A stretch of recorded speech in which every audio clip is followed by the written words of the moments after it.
manera en que se les llamaba. No habían nacido como judíos, sino que habían abrazado la religión y creían en Dios, en el Dios de Israel, y oraban y eran muy religiosos. Y la Biblia dice que estos pues se acercaron a Felipe, que era de Betsaida de Galilea, y le rogaron diciendo: Señor, quisiéramos ver a Jesús. Felipe fue y se lo dijo a Andrés. Parece que este Andrés siempre tenía algo que ver con invitaciones. Era un hombre que estaba siempre evangelizando. Los dos, Felipe y Andrés. Yo le llamo los dos compadres, ¿no? A Felipe y Andrés. Entonces Andrés y Felipe se lo dijeron a Jesús. No tardaron. Allí fueron y le contaron a Jesús. Tal vez sería interesante que nosotros entendiéramos que al haber conocido a Cristo Jesús y saber lo que Él hace en nuestra vida, deberíamos llevar a Jesús a todos nuestros amigos e invitarlos a que Jesús los viera, los conociera, los tocara, los sanara. Eso es lo que nos enseñan estos dos hombres. Es muy significante entender de que estos griegos se comportaron como cualquier griego, eran buscadores de la verdad. Desde siempre los griegos han sido caracterizados como los buscadores de la verdad. Ahí apareció lo que nosotros llamamos hoy en día filosofía, que se enseña en los high schools, que se enseña en la universidad, que ha sido desarrollada por cientos y miles de personas. Es el pensamiento humano, el estudio del pensamiento humano. Eso es lo que significa filosofía. Filosofía, dos palabras. Y estos hombres griegos representaban esa necesidad de conocer la verdad más profundamente. Y aunque eran prosélitos judíos, tenían ese deseo interno de cada vez conocer la verdad más profundamente. Ahora, si usted se fija en el capítulo 10, versículo 16. Capítulo 10, versículo 16. Hay una mención de Jesucristo. Lo más probable es a este tipo de gente. No a los de la casa de Israel, sino a las otras ovejas. Las ovejas de Dios eran la casa de Israel, pero había otras ovejas. Aquí están incluidos. Y déjeme decirle que en esas otras ovejas está usted y estoy yo. Y el Señor dijo: también tengo otras ovejas que no son de este redil. Aquellas también debo traer, y oirán mi voz, y habrá un rebaño y un pastor. Cristo es el pastor de todas las personas. Por eso es que el título de este primer punto es tan importante: salvación para todos en Jesús. No solamente para el pueblo de Israel, sino para todo aquel que pone sus ojos en Cristo Jesús. Y todos nosotros deberíamos seguir el ejemplo de Felipe y de Andrés, constantemente trayendo a Jesús a aquellos que Jesús puede salvar. Y a aquellos que Jesús salva, invita a seguirle. Y a seguirle donde Él está, para que aprendan de Él el ministerio y puedan seguir siendo servidores.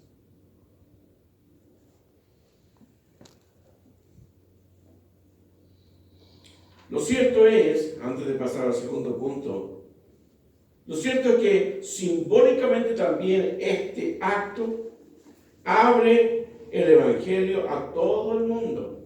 Capítulo 3 del Evangelio de Juan, versículo 16. Usted no tiene ni siquiera que abrir su Biblia, ¿verdad? Lo conoce muy bien. Porque de tal manera amó Dios al mundo. La palabra griega para referirse al mundo es cosmos. Cosmos. Lo traducimos nosotros. En griego es ou, cosmous, si lo decimos literalmente en español. Con K, no con Z. Y el cosmos es el universo. Es todo lo que Dios creó. Y bien, dentro de la redención, dentro del plan de redención de Dios está en que toda criatura se salve. Y nuestra responsabilidad no es salvarnos. Nuestra responsabilidad es ir por todo el mundo y predicar este evangelio, estas buenas nuevas de salvación a todo el mundo, para que todo el mundo llegue al conocimiento de Cristo el Señor. Salvación para todos en Jesús. Segundo,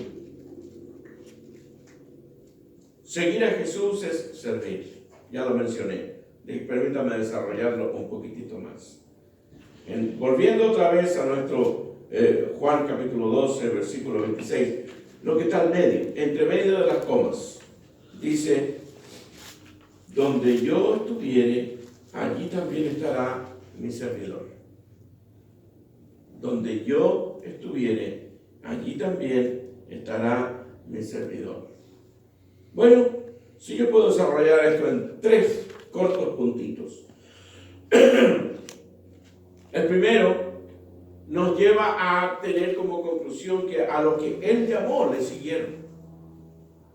Hubo una intención de parte de Jesucristo, es la misma que llega hasta el día de hoy. Por eso predicamos cada domingo. Porque cuando se predica desde un púlpito, a quien se predica es a Cristo. Y a Cristo crucificado. Y a Cristo resucitado. Y a Cristo ascendido a los cielos. El Cristo intercesor. Porque no hay otro mediador entre Dios y los hombres, dice la Biblia, sino Jesucristo, hombre. Por tanto, el propósito de la predicación es exponer a Jesús desde el púlpito. Porque a través de esa predicación es que Jesús toca el corazón de las personas. Él ya no está en persona como estuvo allí en esos primeros 33 años de su vida, pero dejó ese ministerio a otras personas.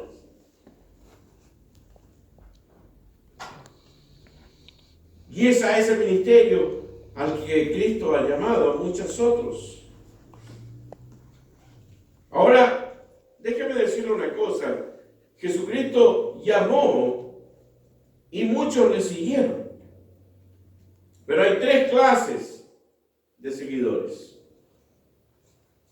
Están los seguidores genuinos. Genuino significa verdadero, significa correcto, significa de buen corazón.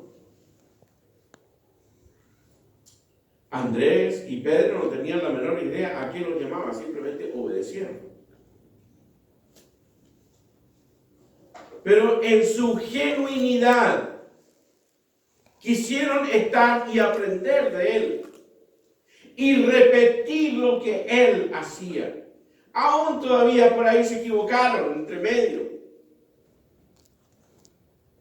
Trataron de echar fuera algunos demonios y no pudieron. Y Jesucristo tuvo que venir, ¿no es cierto? Y le dijeron: ¿y cómo lo vamos a hacer si nosotros no pudimos hacerlo? No, es que este género necesita oración y ayuno. Les explicó. En el fondo, ¿de qué estoy hablando ahí? Estoy hablando de que los discípulos con Jesucristo es lo que en inglés se llama on the job training. Entrenamiento en el trabajo. No en teoría. Jesucristo nos llama a aprendérselo todo antes de comenzar el ministerio. Eso es lo que pensamos nosotros. Porque estamos acostumbrados a ese modelo. Estamos acostumbrados de que desde que nacemos hasta los 5 años, nuestra mamá nos enseña a decir nuestra primera palabra, llevarnos al baño, enseñarnos, sacarnos los pañales, en fin, todo lo que significa criar a uno más pequeñito y después empezar a enseñarle algo más profundo, la escuela. Y la verdad es que no hacemos nada hasta que ya no tenemos unos 17 o 18 años. Me refiero a trabajar, a servir, a hacer algo por los demás, no solamente por nosotros. Y yo creo que eso es una de las cosas que nos hace a nosotros en el mundo ser flojos. Todos nosotros. Pero hay padres que le enseñan a sus hijos desde pequeñitos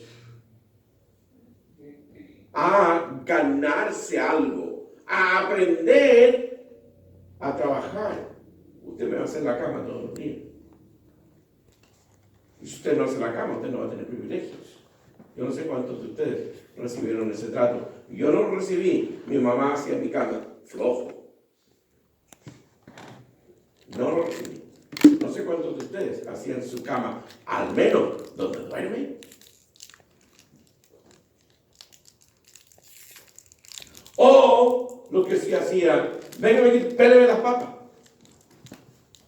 Mi mamá trabajaba duro. Se levantaba a las 6 de la mañana para cocinar para una familia enorme de grande. Y a veces era yo, otras veces alguna de mis hermanas que, ok, péleme las papas. Y ahí estamos pelando papas. Va a comer gratis, hombre. Dentro de una hora se va a sentar a la mesa y yo le voy a dar de comida. Su papá se lo ganó y yo le voy a poner comida ahí. Péleme las papas, por lo menos. No lo hacía siempre, pero de repente me llamaba. Por eso me interesó la cocina, me gusta la cocina. Consejo para los padres. Haga que sus hijos empiecen desde pequeñitos a hacer algo por su vida. Que no lleguen a los 17 años y nunca han hecho nada por ellos, ni siquiera hacer su cama. De ahí para adelante les cuesta mucho. Jesús no enseñó de esa manera a sus discípulos, sino que les dijo, mire, donde yo esté, ahí van a estar ustedes. Lo que yo haga, ustedes lo van a hacer. Ustedes van a andar conmigo. Ustedes, tómense firmes de mi cinturón, porque van a correr fuerte. Y van a ver todo lo que yo voy a hacer. Y las maravillas que yo voy a hacer. Y ustedes también las van a hacer. Van a aprender conmigo. Y ellos obedientemente le siguieron. Esos son discípulos genuinos. No lo sabían hacer todo. Hicieron un montón de cosas erróneas que Jesucristo lo tuvo que corregir ahí mismo. Y usted tampoco necesita saberlo todo para hacer algo por Cristo Jesús. Usted no necesita ser un teólogo para enseñar. Usted no necesita ser un pedagogo para enseñar a los niños. Necesita estar dispuesto.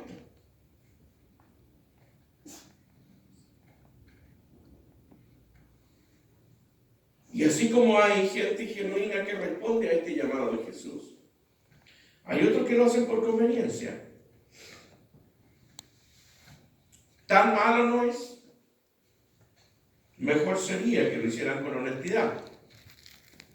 Pero al menos cuando una persona sigue a Jesús por conveniencia propia, por lo que le puede llegar, por lo que le va a dar, porque me va a sanar, porque esto, por lo otro, al menos tiene una oportunidad en la vida, hasta llegar al momento en el cual realmente se convierte en un discípulo genuino.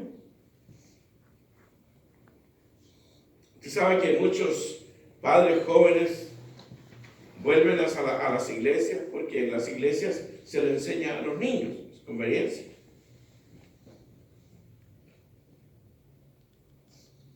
Muchos que se van de las iglesias han nacido cristianos, 18, 19 años, se van al college, desaparecen de la iglesia ya no es tan importante, estoy joven, tengo que vivir la vida, se casan, tienen 1 o 2 niños, y usted empieza a darse cuenta, uy, parece que necesito para que mis niños estén bien cuidados, para que les den amor, para que les enseñen, no, tengo que buscar una iglesia.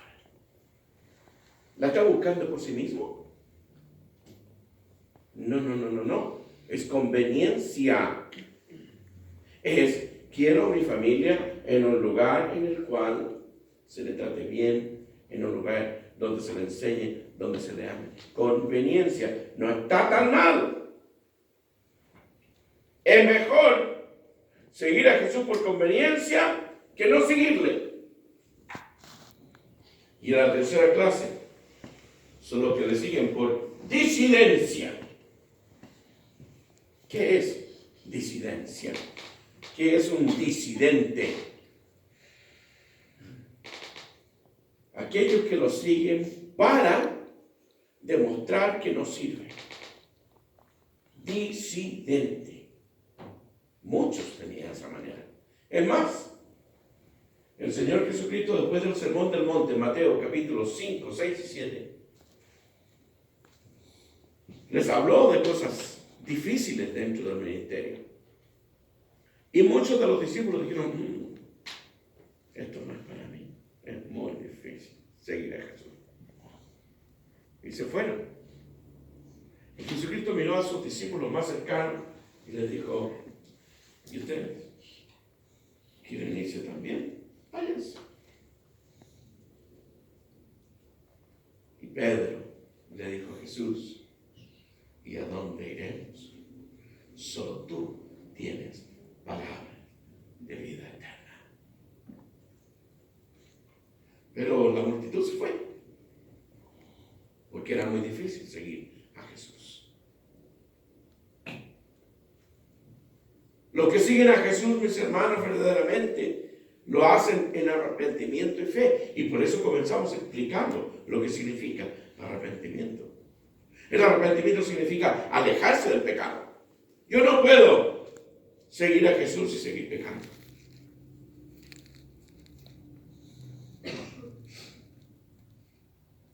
Al menos no puedo seguir pecando deliberadamente. ¿Sabes lo que es pecar deliberadamente? Saber que estoy pecando y seguir pecando, eso es deliberado. Cuando uno peca por ignorancia, el Espíritu Santo habla su corazón. Dice, eso no está bien. Entonces usted dice, bueno, no está bien, lo voy a dejar. Y lo deja. O a lo mejor le cuesta un poquito, vuelve otra vez a caer en lo mismo. Pero segunda y tercera vez te se alcanza a dar cuenta ya de que no puede seguir en eso. ¡Pum! Se fue. Hay algunas cosas que se pegan fuerte a uno. Para mí el cigarrillo fue una de las cosas pegadas a mi piel, pero profundamente. Y estuve con él casi mis primeros 3 años de cristiano, sufriendo porque en primer lugar el día domingo no podía fumar. Me levantaba temprano con mi esposa, nuestros 3 niños partíamos a la iglesia. Y yo no podía fumar en la iglesia. En Chile realmente es muy mal visto, incluso es llamado pecado. Yo la verdad que no sé ahora si será pecado, porque es un pecado contra mí mismo, ¿no? Pero es dañino además. Pero me costó hasta el momento en el cual tuve que realmente rendirme y caer de rodillas delante del Señor y llorar por 3 horas, 2 o 3 horas.